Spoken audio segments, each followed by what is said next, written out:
Apocalipse, capítulo de número 7, os versos de 9 a 17, diz assim então a palavra do Senhor. Depois dessas coisas, vi e eis grande multidão que ninguém podia numerar, de todas as nações, tribos, povos e línguas, em pé diante do trono e diante do Cordeiro, vestidos de vestiduras brancas, com palmas nas mãos, e clamavam em grande voz, dizendo: ao nosso Deus que se assenta no trono e ao Cordeiro pertence a salvação. Todos os anjos estavam de pé rodeando o trono, os anciãos e os 4 seres viventes, e ante o trono se prostraram sobre o seu rosto e adoraram a Deus, dizendo: Amém.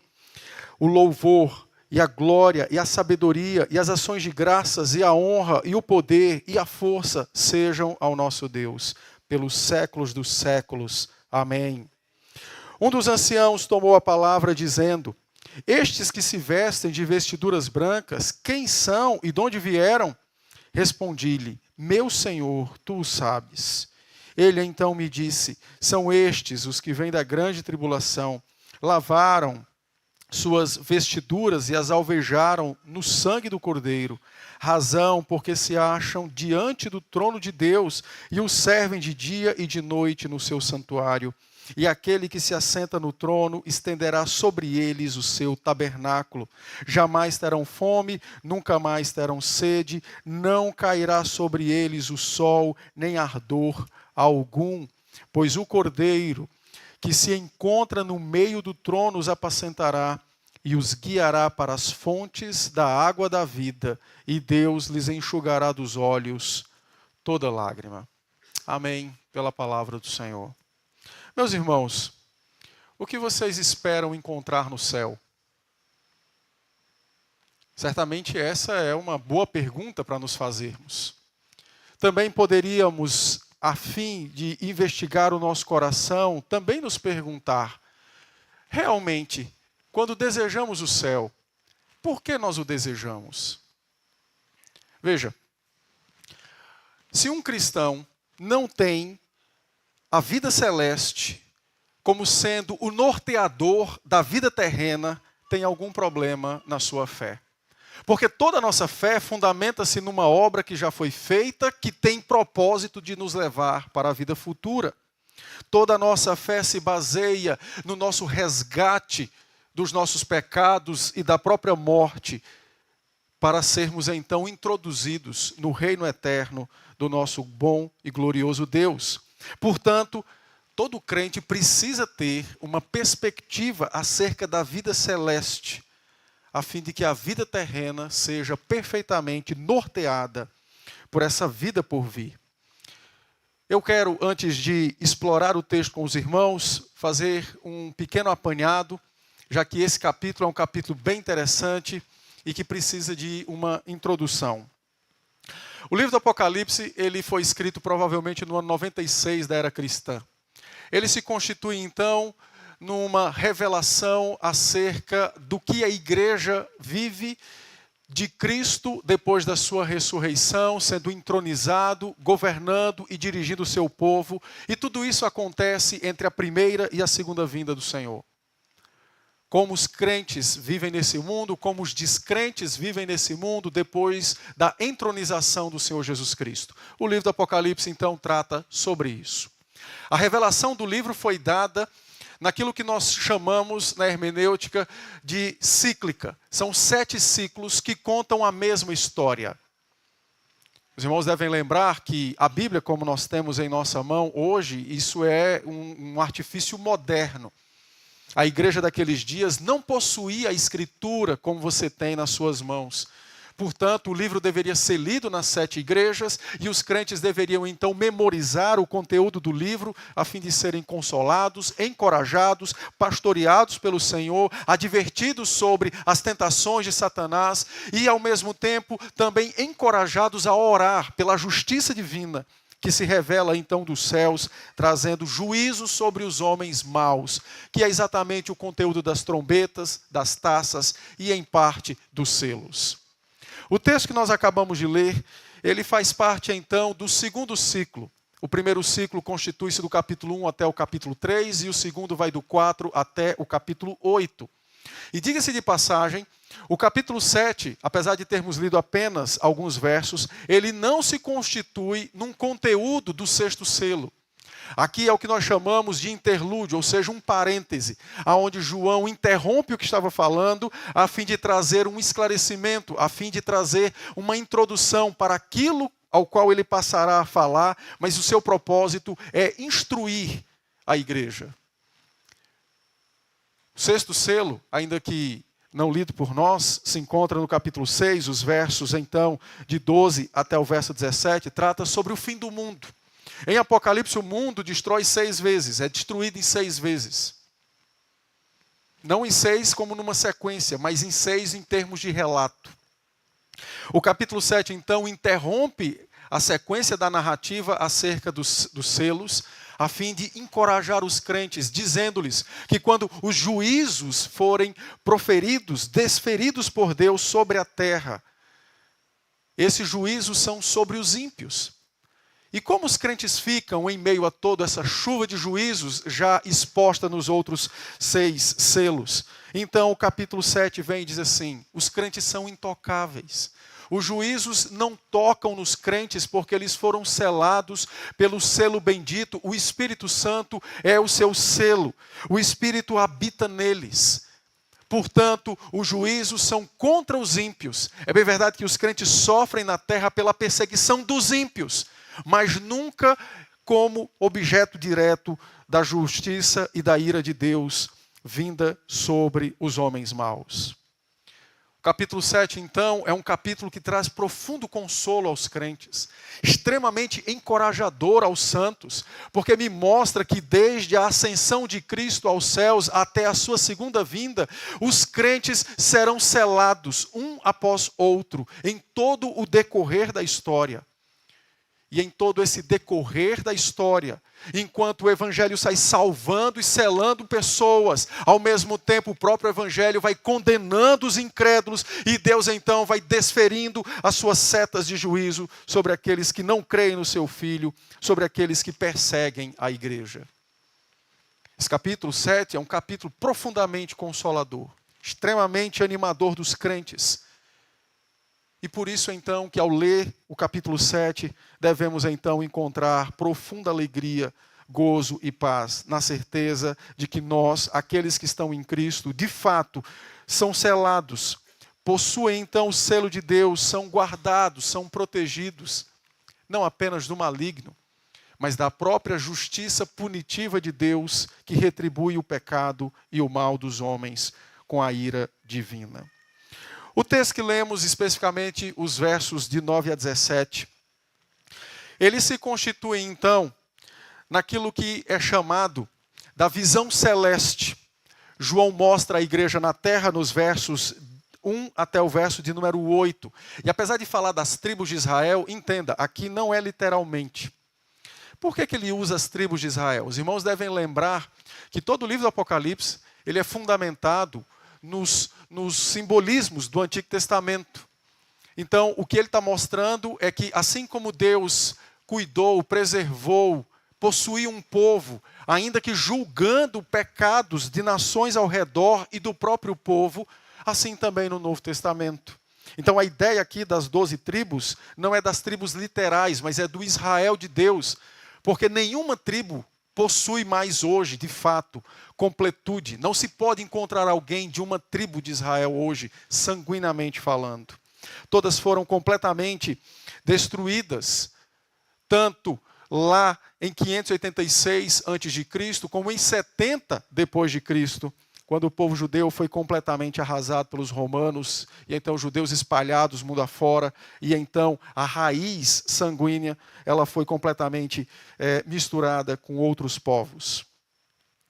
Portanto, os selados aqui somos nós, eu e você, os irmãos do passado, os do futuro, os de Israel, sim, os da Palestina, de qualquer lugar, qualquer um que de fato ouça o Santo Evangelho e o Espírito lhe abra o coração para crer na palavra do Senhor, esse é selado pelo Senhor. Mas voltando ao texto que lemos, e o objetivo dessa noite é encorajar os irmãos a ter uma perspectiva celeste mais firme em seus corações. Os versos de 9 a 17, então, demonstram a igreja no céu. A igreja gloriosa, agora cultuando o Senhor, tendo comunhão íntima com o Senhor, tendo livre acesso ao seu trono, a igreja estará lá. Ela está lá, então, como o texto narra, em grande festa, em grande alegria, louvando e bendizendo o Senhor. Portanto, é importante que nós tenhamos cuidado na nossa vida de fé, nos dias desta terra. É importante que tenhamos cuidados com as coisas de pouco valor, como Paulo disse aos Colossenses, capítulo 3, dos versos de 1 a 4. Cuidado para que essas coisas de pequeno valor não se tornem grandes e não ofusquem o propósito maior da nossa fé. Não ofusquem, de fato, a verdadeira promessa que nos foi feita pelo Senhor Jesus Cristo. Não nos dê ocasião para negligenciarmos aquilo que de fato é verdadeiro e é o destino de cada um de nós. A glória celeste, a alegria no reino dos céus. O texto começa dizendo então que ele viu uma grande multidão inumerável. Homens e mulheres, pessoas de todas as nações estavam ali. E todas elas estavam diante do Cordeiro, o Senhor Jesus Cristo.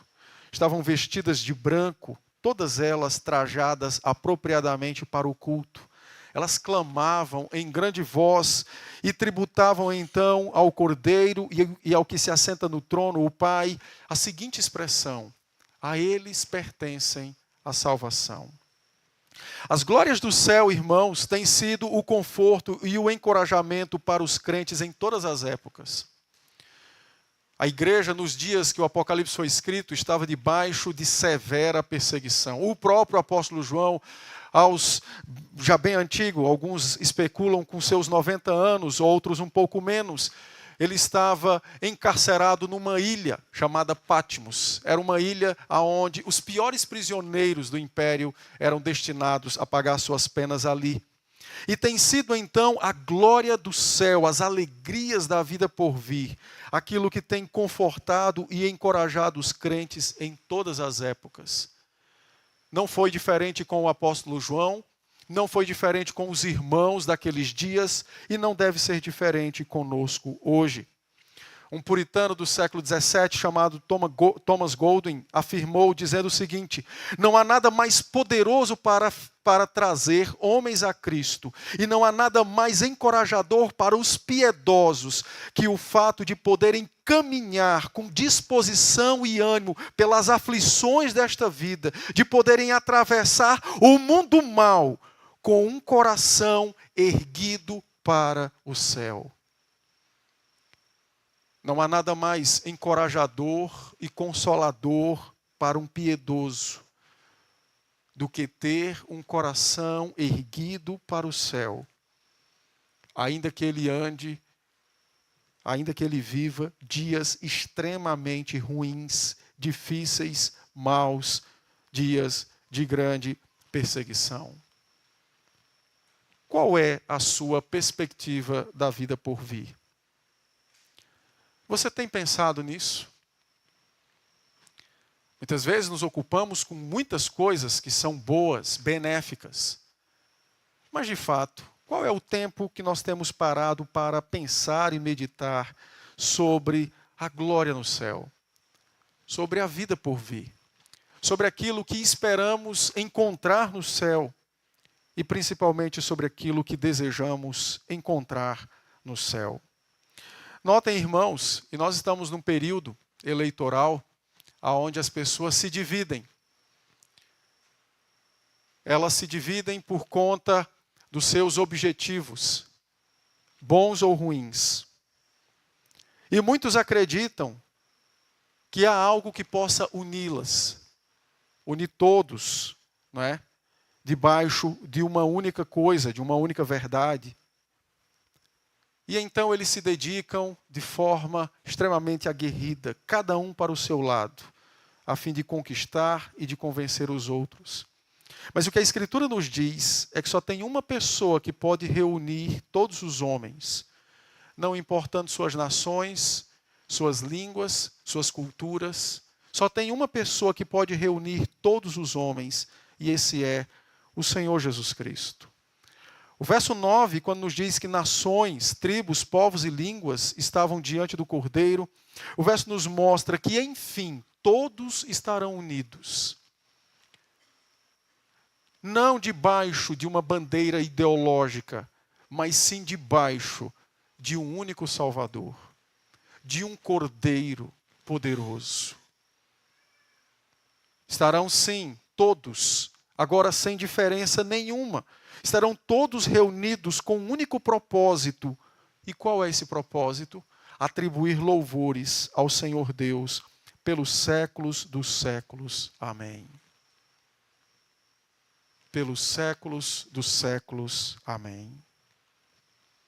Todas as nações reunidas, todos estão diante do mesmo Redentor. Todos estão lá por causa do mesmo Redentor. E todos estão para fazer a mesma coisa por causa do mesmo Redentor.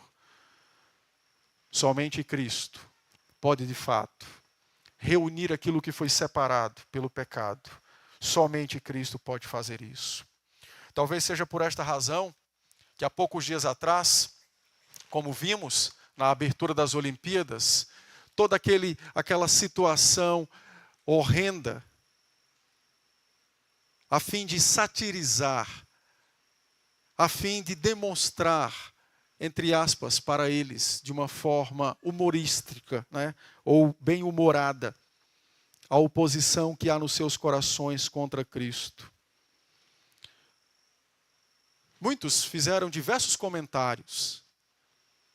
Para nós não importa aquela cena, porque ela não existe, ela é uma pintura.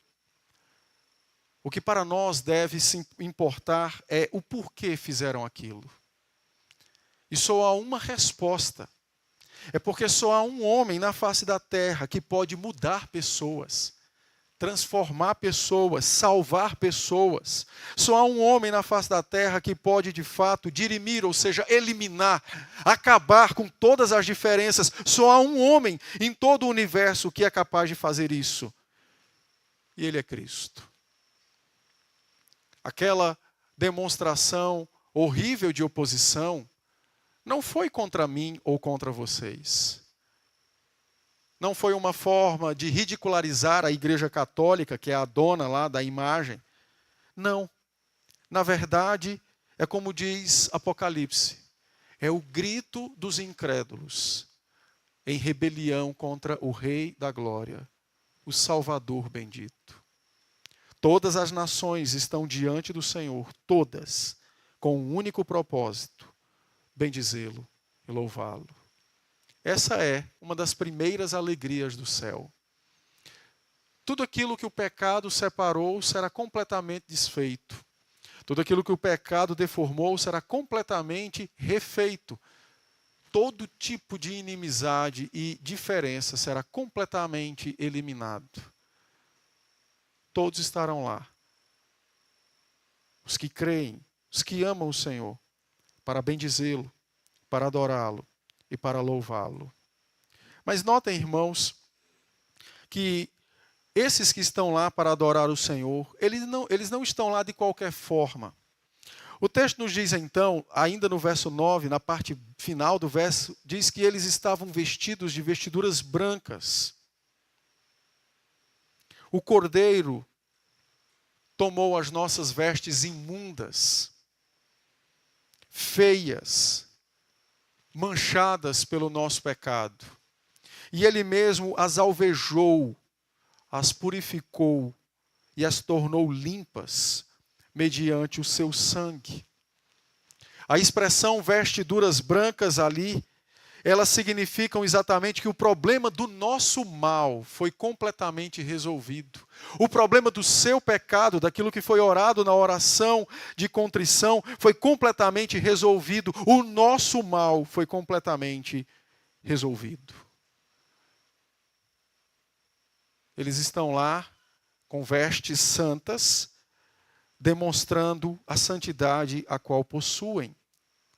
Os seus pecados foram completamente eliminados. Agora, o que se encontram ali são homens e mulheres santos, redimidos, que têm louvor nos seus lábios para entregar ao Rei da Glória.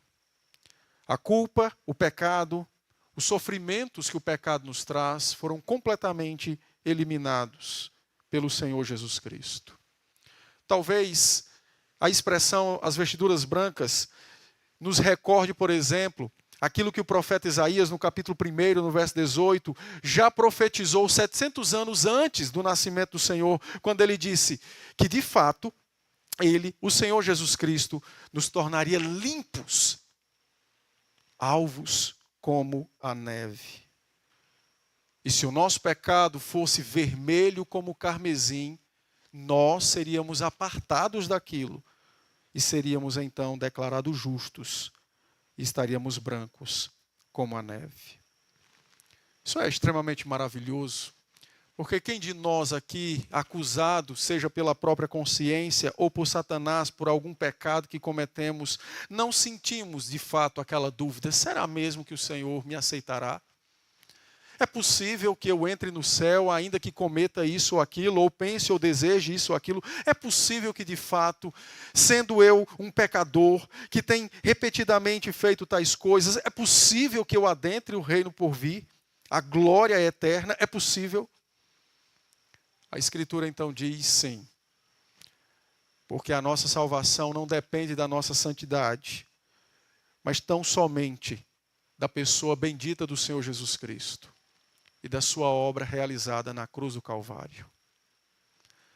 Isso é extremamente consolador, irmãos, confortador para nós e para todos os crentes, porque todos os crentes enfrentam diariamente lutas internas, espirituais, lutas contra os levantes dos seus próprios corações, contra as acusações de Satanás, de outras pessoas, com o intuito de enfraquecer, de desviar os nossos olhos, de tirar o nosso coração que deve estar levantado, erguido aos céus, e fazê-lo voltar para a terra.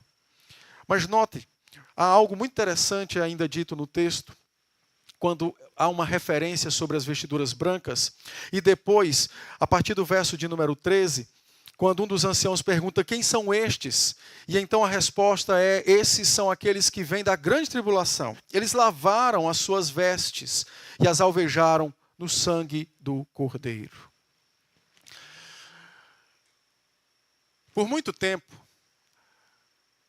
durante um espaço de 250 até 350 anos, as pessoas, a fim de assegurar a sua redenção, desejavam ser martirizados.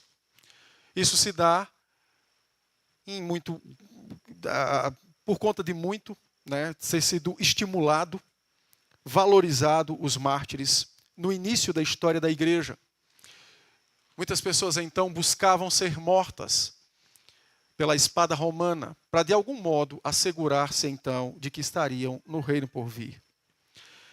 E hoje, modernamente falando, muitos acreditam, não que de fato precisam ser martirizados para receber a vida eterna, mas de que há, de algum modo, um céu mais perto de Deus do que outro. E aqueles que enfrentarem a, entre aspas, eu não vou explicar porque não há tempo, a grande tribulação, esses estarão mais próximos do Senhor. E talvez eu e você, que Deus, se for assim da sua vontade, nos permita morrer simplesmente, sem ser devorado por um leão, sem ser martirizado por alguém, não vamos gozar de tão grande glória e de tão grande proximidade do reino por vir. Isso é um engano, para não dizer uma heresia.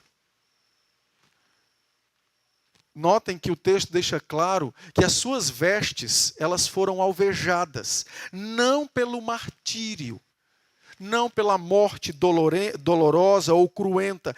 Eles foram martirizados e eles foram alvejados, suas vestes foram lavadas no sangue do Cordeiro. É a fé em Cristo que de fato nos torna santos.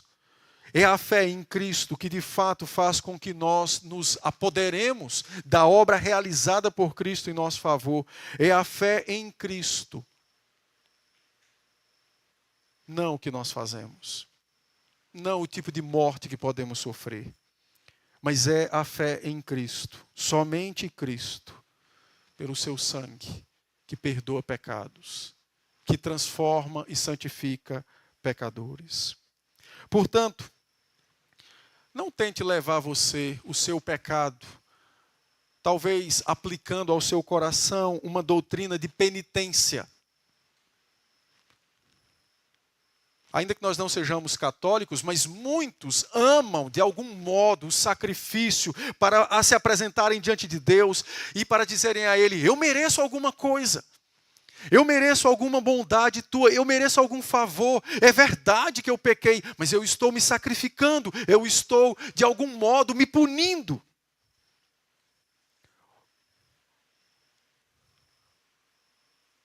O que a Escritura diz é que é o sangue do Cordeiro. Somente o sangue do Cordeiro, que tem o poder para lavar os nossos pecados e tornar nossas almas puras e limpas aos olhos de Deus. Se existe algo que devemos fazer no que tange ao nosso pecado, é lutar contra ele, é mortificar a nossa carne, mas não nos punir, porque isso seria o equivalente em nosso coração ao sacrifício de Cristo para a redenção e para a remissão dos nossos pecados. Essa é uma alegria bendita que nós encontraremos no céu. Estaremos livres do nosso pecado, das tentações, das nossas fraquezas, das nossas falhas. Estaremos lá diante do Cordeiro, completamente puros e limpos, com vestes completamente alvejadas, translucentes, em sinal de nossa santidade, de nossa pureza. Você já almejou se ver livre do seu pecado? Quando você pensa no céu, você pensa neste lugar como sendo o lugar onde você se encontrará livre de você mesmo? Você já desejou estar no céu exatamente para não cometer tais coisas, a fim de não entristecer o seu Redentor? Essa é uma das alegrias que os crentes gozarão no céu. Eles estarão lá, livres do seu próprio pecado. Do seu próprio pecado. Mas o texto prossegue, irmãos. E o texto então nos diz que aqueles irmãos estavam ocupados, bendizendo o Senhor. Eles estavam louvando o Senhor. Eles estavam reconhecendo e dizendo ao Cordeiro e ao que se assenta no trono que somente a eles pertence então a salvação. Eles estavam gozando de plena comunhão com o Senhor. Eu não sei, eu acredito que o pastor Alessandro já deve ter tratado com os irmãos, mas o céu não é um lugar para não fazer nada. Os mais antigos talvez recordam, que havia um desenho chamado Os Ursinhos Carinhosos, que era lá nas nuvens. Talvez muitos crentes pensem que é para lá que eles irão. Isso não é verdade.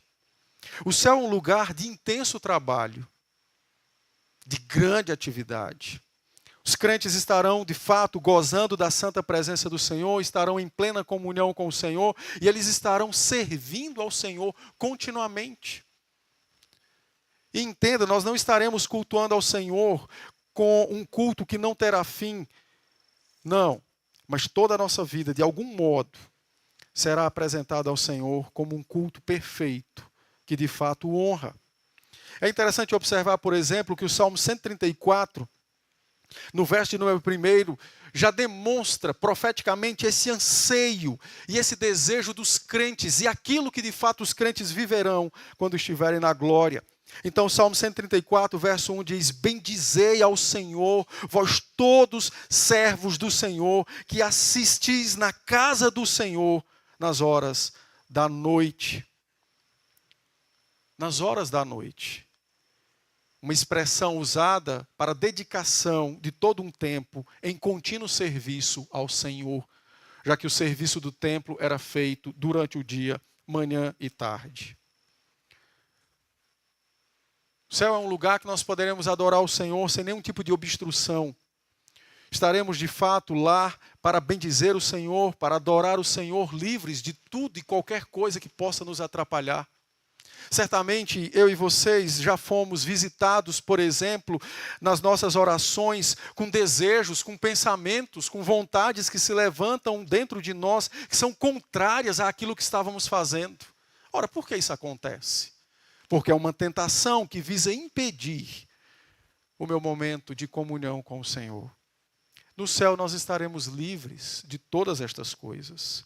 E é por isso que os crentes devem desejar ardentemente estar no céu. Não é apenas para não passar por algum tipo de sofrimento neste mundo, é verdade, há esta promessa para nós, é uma das alegrias do céu. Mas se você deseja o céu apenas para se ver livre dos sofrimentos da terra, você não conhece Cristo. E você não quer o céu. O céu é o lugar onde nós verdadeiramente estaremos felizes diante de Cristo, por estarmos livres de tudo aquilo que é inconveniente à nossa vida. Por estarmos diante de Cristo e por estarmos livres de tudo aquilo que me impede de viver para Ele de forma inteira. Olhe comigo, por exemplo, no final, quando o texto diz para nós o seguinte, no verso 15. Razão porque se acham diante do trono de Deus e o servem de dia e de noite no seu santuário, e aquele que se assenta no trono estenderá sobre eles o seu tabernáculo, ou seja, a sua morada. Eles não terão fome, não terão sede, não cairá sobre eles o sol, nem ardor algum. Essa expressão ardor algum significa que os crentes não terão nenhum tipo de inconveniente ou qualquer coisa que de algum modo lhes interrompa de adorar o Senhor. A expressão fome e sede aqui significa que os crentes estarão livres de todas as carências e dos senso de carências que os homens podem ter nesta terra. Tudo aquilo que possa, de algum modo, interferir na minha adoração, no meu contínuo serviço ao Senhor, hoje, que me atrapalha, tudo isso será completamente removido no céu. Eu estarei diante do Senhor e poderei me relacionar com Ele sem nada que possa roubar meu coração ou minha atenção ao Senhor. Isso é extremamente maravilhoso, deve ser recordado por nós, porque quando nós, no exercício da oração ou no exercício da leitura bíblica, quando tentados, por exemplo, com algum pensamento, desejo ou algo que tire a nossa atenção, o que devemos fazer imediatamente é nos arrepender e voltar ao Senhor. Voltar a fazer o que estávamos fazendo, na firme expectativa de que logo em breve estaremos livres de todas estas coisas. Para então ter comunhão contínua e plena com o Senhor, nosso Deus. Não teremos mais aborrecimentos, desânimos, inconvenientes, carências. Tudo isso será removido. Para que nós verdadeiramente estejamos integralmente com o Senhor. Os crentes então estão louvando e bendizendo ao Senhor. No verso final, o texto nos diz então, no verso 17, que o Senhor Jesus Cristo, Ele guia e apacenta os crentes para as águas, ou para a fonte das águas da vida, e o próprio Deus nos enxugará dos olhos as nossas lágrimas. Uma promessa que é reafirmada no capítulo 22 do livro do Apocalipse. Mas a ideia das águas da vida aqui, fonte das águas da vida, tem a ver exatamente com a orientação do Senhor Jesus Cristo. E é muito interessante isso, não é? Porque, em linhas gerais, essa escritura não será mais usada no céu, porque ela nos conduz na vida na terra, a conhecer o Senhor e a sua vontade aqui. Mas nós não deixaremos de ser instruídos pelo Senhor. O próprio Senhor Jesus, na sua oração sacerdotal, em João 17, no verso número 3, ele diz: o desejo é que vocês, de fato, experimentem a vida eterna. E o que é a vida eterna? É que vocês me conheçam e conheçam ao meu Pai. As fontes das águas da vida aqui, elas apontam exatamente para essa instrução, essa orientação amorosa e contínua de Cristo pelos séculos dos séculos. Nós continuaremos aprendendo acerca do nosso bondoso e glorioso Redentor. Mas, ao mesmo tempo, isso também faz uma conexão com a vida terrena. Água implica refrigério. Água implica, de algum modo, aquilo que é agradável, aquilo que consola, aquilo que refaz. Então, a ideia das águas da vida aqui, a qual o próprio Cristo promete nos conduzir, mostrando o seu ensino quando estivermos no céu, sua orientação lá, também é aplicada agora, em meio aos nossos dissabores, cansaço, em meio aos nossos sofrimentos desta vida. O que a Escritura está nos ensinando é que nós podemos já experimentar em nossos dias terrenos toda essa alegria de sermos libertos, toda essa alegria de sermos consolados, toda essa alegria e toda essa orientação de Cristo que refrigera as nossas almas cansadas.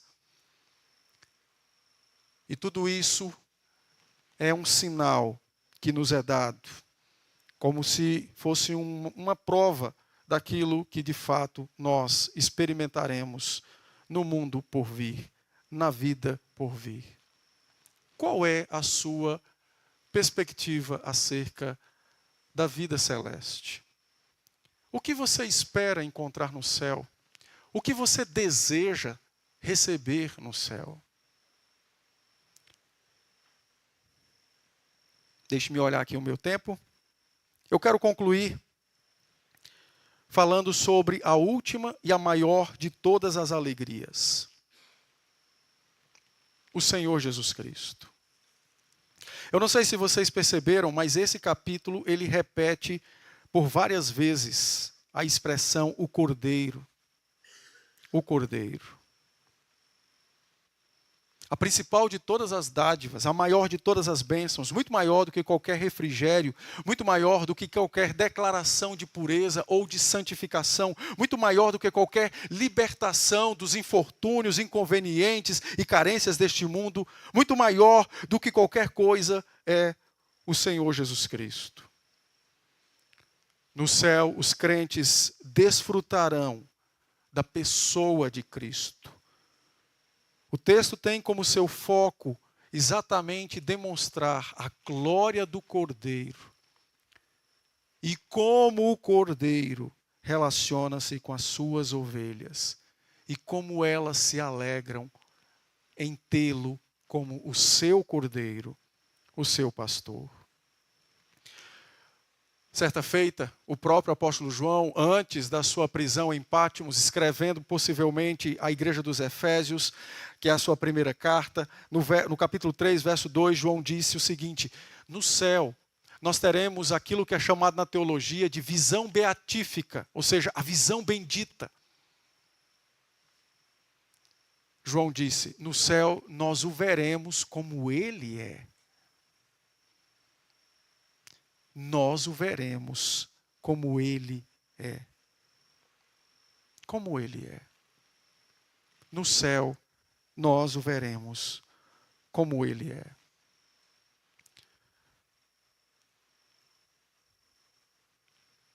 Na noite do ano de 1660, um pastor presbiteriano chamado Christopher Love foi condenado à forca alguns meses antes, porque dentro do movimento que se deu na Inglaterra, foi considerado então alguns, aqueles que não desejavam o retorno da monarquia, eles foram considerados então traidores da pátria.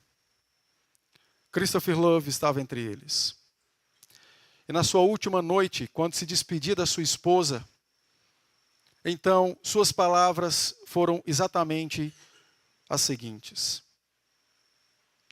assim que minha cabeça for separada de meu corpo, ela será unida a Cristo, meu cabeça. Ele não disse para ela, vai ficar tudo bem. Ele não olhou, por exemplo, eu vou para o céu e vou estar livre das dores, das agonias. Não vou ficar livre, por exemplo, da lâmina da guilhotina. Ele disse, no exato instante em que minha cabeça for separada do meu corpo, ela será reunida ao Senhor Jesus Cristo, o meu cabeça. Não há nenhuma alegria maior do que a de termos o Senhor Jesus Cristo. Jonathan Edwards, muito conhecido no meio presbiteriano, um pastor do século XVIII, Edward dizia, o céu só é céu por causa de Cristo. E eu jamais poderia desejar um céu sem Cristo, ainda que me fossem oferecidos 1000 céus. Samuel Rutherford, que é um dos grandes nomes do presbiterianismo da Escócia, então Samuel disse algo mais ou menos como Christopher Love, quando ele falava sobre a glória do céu. Ele estava já velho, idoso, prestes a morrer, e no leito de morte ele olhava para o céu e ele então disse, eu estarei radiante. Daqui a pouco eu estarei radiante, porque eu o verei como ele é. Eu o verei reinar.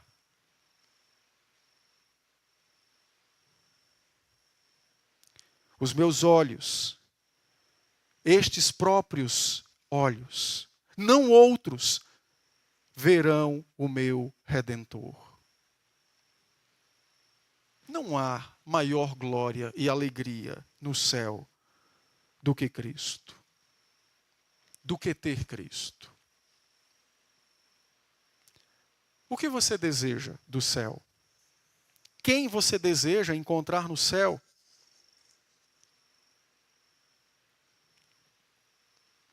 Se o seu coração não se concentrar em encontrar o seu Redentor, eu quero lhe advertir, há algo de errado com a sua fé. Paulo estava preso no ano 60 da era cristã. E escrevendo aos Colossenses, no capítulo 3, verso 4, Paulo disse aos crentes, a minha vida está oculta em Cristo. E quando ele se revelar, então ela também será revelada. Eu serei revelado. A minha vida está oculta em Cristo. Os crentes possuem uma vida gloriosa, oculta em Cristo. Uma vida que está aguardando por eles na eternidade. Mas não é porque estaremos livres de sofrimentos, não é porque estaremos libertos de tudo aquilo que nos atrapalha. Não. É porque nós estaremos com Cristo. E como Love poderemos dizer, a nossa cabeça está unida a Ele, o meu cabeça.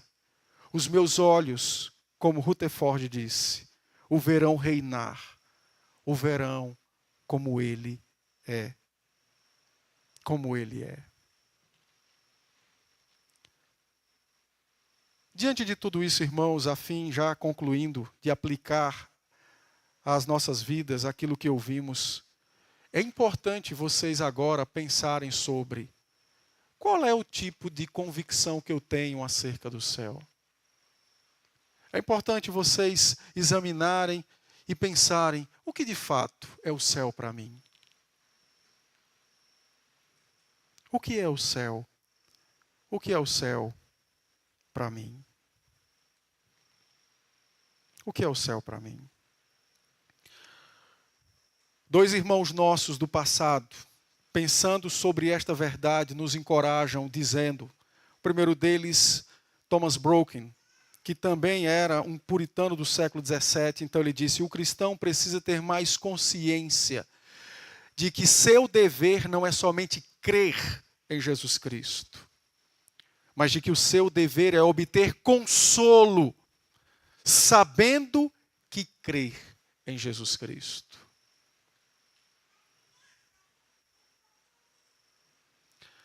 Assim, a certeza da fé trará o céu ao nosso íntimo e nos dará a posse do céu antes mesmo de chegarmos nele. Foi exatamente este pensamento que é dito em Hebreus 11 acerca de Abraão, quando peregrinou sobre aquela terra, aguardando aquela terra, mas que seria lhe dada pelo Rei da Glória. Uma pátria por vir, uma pátria nos céus. Uma alma segura vive no paraíso, disse Brooks. Uma alma segura anda no paraíso. Uma alma segura trabalha no paraíso. Uma alma segura descansa no paraíso. Uma alma segura tem o céu dentro de si.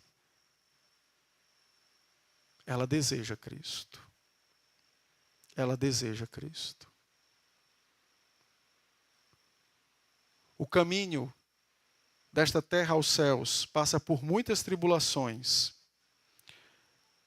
Mas como bem disse o apóstolo Paulo, escrevendo aos Romanos no capítulo 8, nenhuma delas poderá nos separar de Cristo. Que Deus graciosamente nos encoraje a aguardar o céu, a desejar o céu, mas sobretudo, a desejar Cristo, vê-lo como Ele é, vê-lo reinar, estar com Ele. Essa é, sem dúvida, a melhor e a maior de todas as bênçãos. Que o Senhor nos abençoe. Amém? Vamos orar.